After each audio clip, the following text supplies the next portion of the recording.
And there's a bus over there, taxi over there, one of these little school buses here. There's a motorcycle over there, if you can just barely make that out. And of course there's other forms of transportation as well. So that's what I want to talk about, are alternative forms of transportation.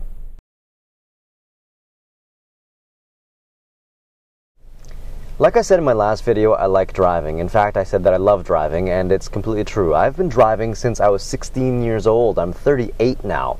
I've been driving for 22 years. I've always had a car.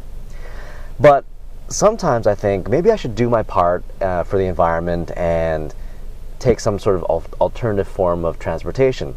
So for a while there, I did ride my bicycle into, Yulchon, the law firm there. I rode my bicycle. That was, considered an alternative form of transportation.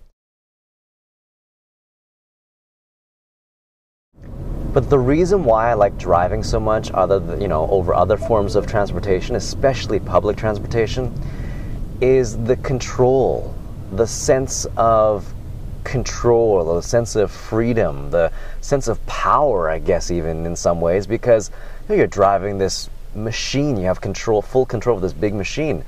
I think some people say they feel the same way about riding a motorcycle, but to be perfectly honest, they're still kind of dangerous, right? I mean, I do like them. I love motorcycles. I love anything with two wheels or anything with an engine for that matter, but they are still kind of dangerous. But there's a real sense of power and what can I say, strength and power and freedom from riding those kind of vehicles or driving those kind of vehicles.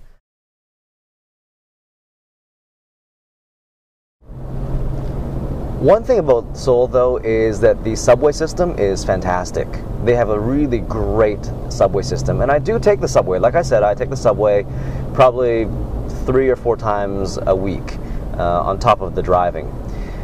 But the thing is, if it were, if there wasn't so much walking involved, if I didn't have to walk so much when I took the subway, I would do it a lot more. I would probably take the subway everywhere because it's cheap as well. But that's the thing, I gotta walk so much when I take the subway. It's just so much work just to walk down to the subway station, then you gotta go to the actual platform, and then to transfer, it's like a huge walk as well. So if I didn't have to walk, then I would definitely take the subway more often. But otherwise, I'm taking the car whenever I can.